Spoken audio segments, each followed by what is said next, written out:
Good day, everybody. Welcome back to the Marvel Contest of Champions news show. Upcoming basic arena for the next 6 months has been revealed. We have a look into this thanks to this player for getting this little infographic together. Energy spend is up for these quests, and kabam respond because there is an issue with this one. What's going on with Relics and Act 8.3 in general? We have a look into some information, and another angry person about the state of Battlegrounds, matchmaking, and more. Yes, hello everybody, hope you're doing well. Welcome back to another MCN for Monday. Make sure to subscribe and also check out the shorts tab where we got regular shorts being added to the channel. I'm going to make lots of these, so as well as the long form content, of course. Check out as well and follow on Twitter. We're on Instagram, TikTok, so go and check out all those things. Now what we're going to do is start the show on this. So the first thing is about energy. You may be running through some of the quests, especially at a lower level, and noticing that the energy spend may be a little bit high in certain areas. You might be like myself, who auto fights through a lot of the lower content, where, whilst we're doing some other stuff, and I would say it's advisable to auto fight through stuff that's lower, picks up units and stuff like that. Just, I don't know, go and make a coffee, run it on auto fighting, and by the end of it, look, you've completed some stuff and picked up some units. It's a no-brainer. I'm sure a lot of other people do that. Preaching to the choir with a lot of people. But you may have noticed that in some ways you are spending more energy in certain places where, well, you shouldn't be. And it's kind of weird. Kabam Jack's basically following up on this particular, topic point, saying the team is working to resolve the energy cost issue as well as the recommended PI issue as well.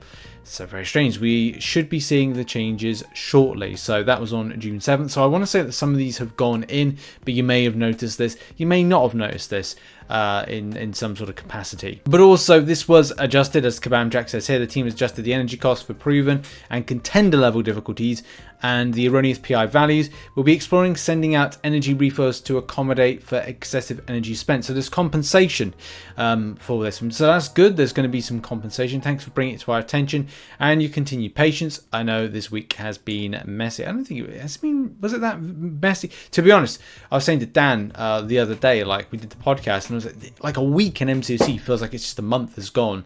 So a lot of the time you're just going, did that happen? That was a few days ago. That's a week ago. That felt like a month ago. And now we move on to all of the basic arenas that are coming over the next 6 months. So shout out to Lord Raphael. Link to Lord Raphael's Twitter and this particular image is in the description down below. But this is incredibly helpful. You'll probably notice a shorts video that I'm doing of this one, just basically alerting to any of these champions that are coming on very, very soon. So we've got like a whole heap of really kind of like cool champions entering into the basic. Of course, we've just done Star-Lord, personal favorite of mine, and that is King Groot, is coming soon. Hood, Yellow Jacket, Absorbing Man, Baron Zemo, Winter Soldier, Ant-Man, Cassie Lang, Wasp, Future Ant-Man, and the list goes on with some of these champions right here. Some really decent and key champions. I'm sure a lot of players will be looking to plan out and get.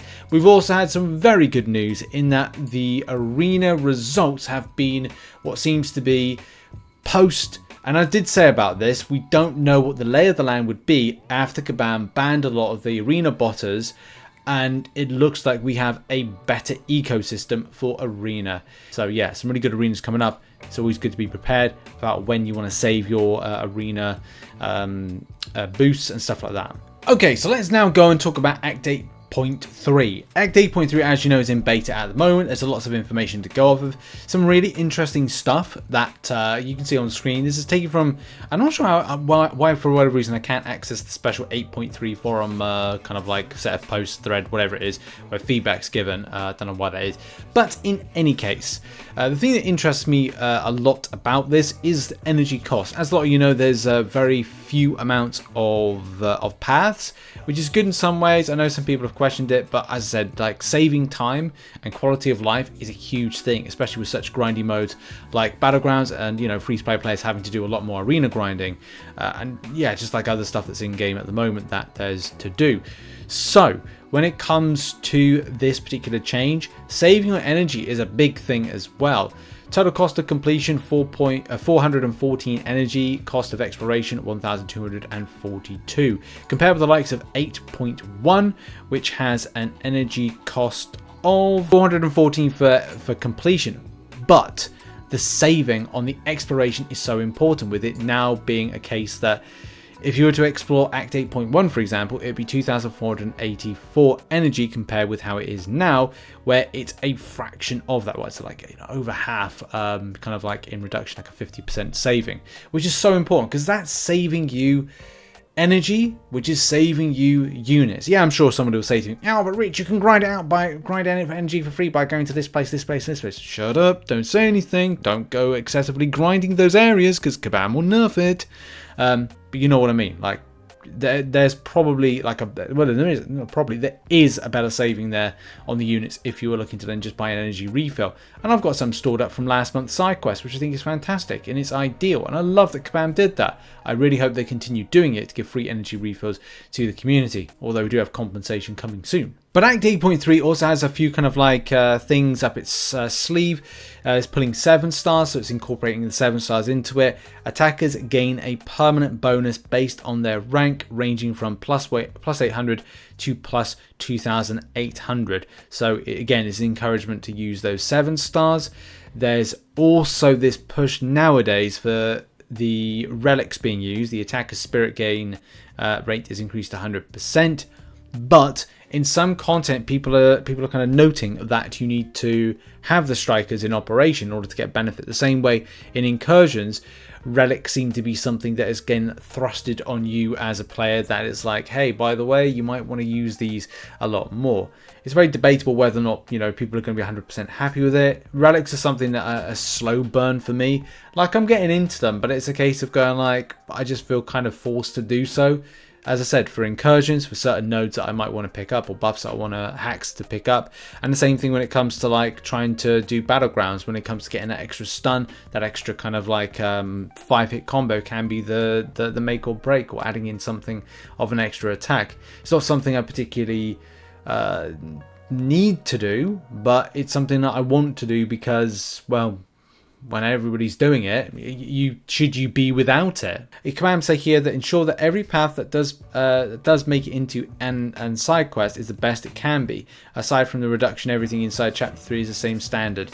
And maybe the Kabam are kind of like repositioning themselves to deliver content, not in a different way, but kind of like making sure that their resource is correctly used, because they don't have a huge amount on the team anymore.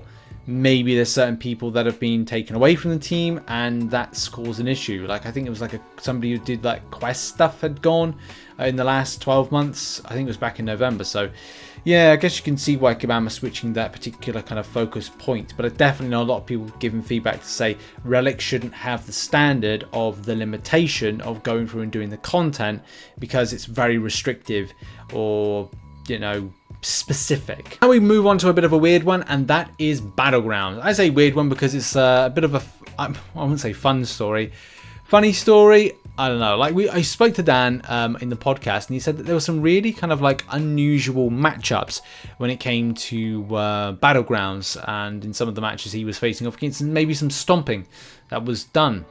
This one in particular, this story by Yellow Trash. Says, just got the platinum in Battlegrounds and I'm facing monster after monster roster.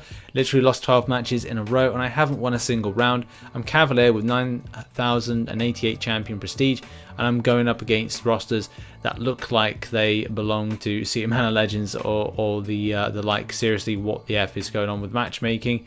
So if anybody isn't familiar, Kabam actually kind of made a stop on this kind of like super progression that players and accounts were making, as a lot of the time I think it was Kabam were finding that a lot of kind of Cavalier players, some lower Thronebreaker players, and lower than that, were able to get into like really high up, and then you're looking at situations of, well, Paragon players being put into the matchmaking against each other.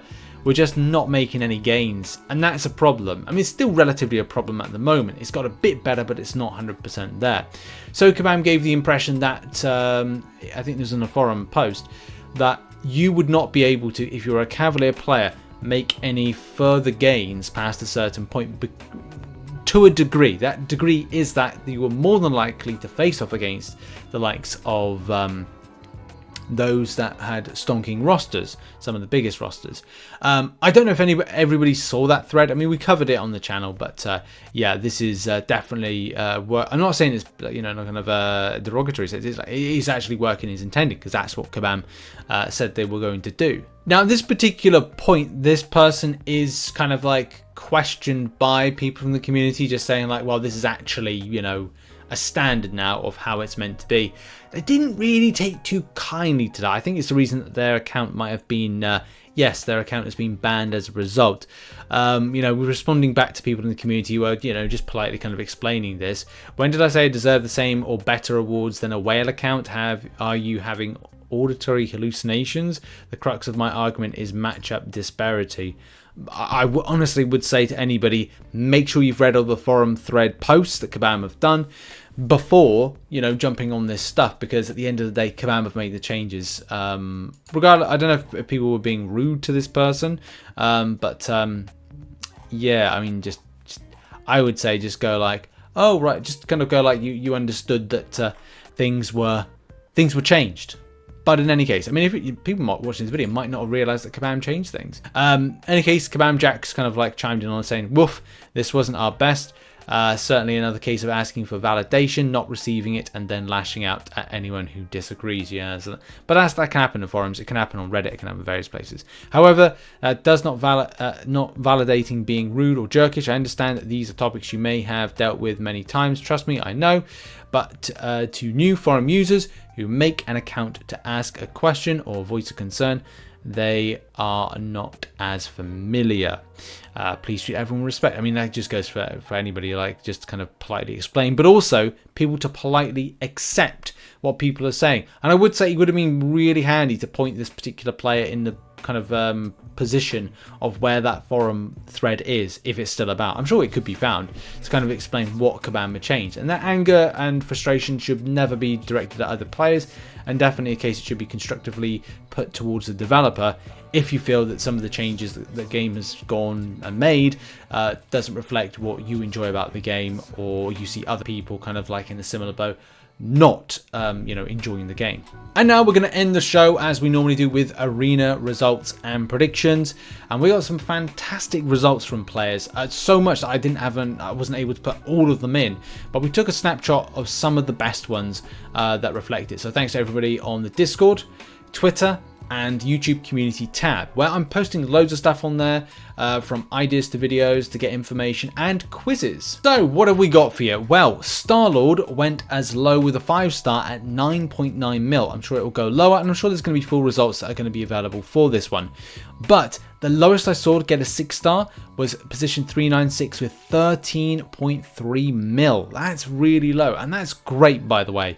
As we said, this is the kind of the culmination result of the banned situation, some of those banned kind of botting accounts, and it meant that the scores were better. And I really hope that players, and especially those that avidly go out for these particular champions in arena, keep towards this, because this is so much better. It is so much better. This gives me back near Moondragon vibes, where it was better. So Danny Moonstar, which is the important thing here, being a new champion, being a sought after champion by players. Position 400, 102.1 mil. Again, that's good. That's not, you know, I'm sure people would like it to be lower than that, like in the 80s, but at least it's there, and not something stupid like 200 mil that are vying for position 400. But 102 mil it is. The 5-star, that one of the highest was 82 mil, but of course it's going to be like, you know, close to 101, 100 mil, whatever it is. But the lowest, there's been 28, 26 mil respectively, and 24.4 mil just missing out right there. So it's going to be a case you're going to have to put in close to 30 mil to get that in round 2. So predictions wise, 110 mil, I'm going with the 6-star Danny Moonstar. The 5-star 30 mil. And then Star-Lord go with 20 mil for the 6-star and 10 mil for the 5-star. Good luck in the round 2 whatever you're grinding and however you're grinding it. Now we're just going to end the show by saying thank you very much to those who support the channel as a YouTube member and as a Patreon. Also those that support on twitch.tv/RichTheMan live. I am starting a new job this week, so yeah, I'm figuring out how I'm going to bend and blend in my live streaming later on in the evenings. I'll let you know more about that. But yeah, go and support. If you've got an Amazon Prime account, go and give a free Twitch sub. That'd be helpful. And finally, check out some other content located on screen right now. And I'll see you in the next video, whenever and whatever that will be. Probably going to be a 6-star crystal opening, but we'll see. Thanks for watching. See you soon. Bye-bye.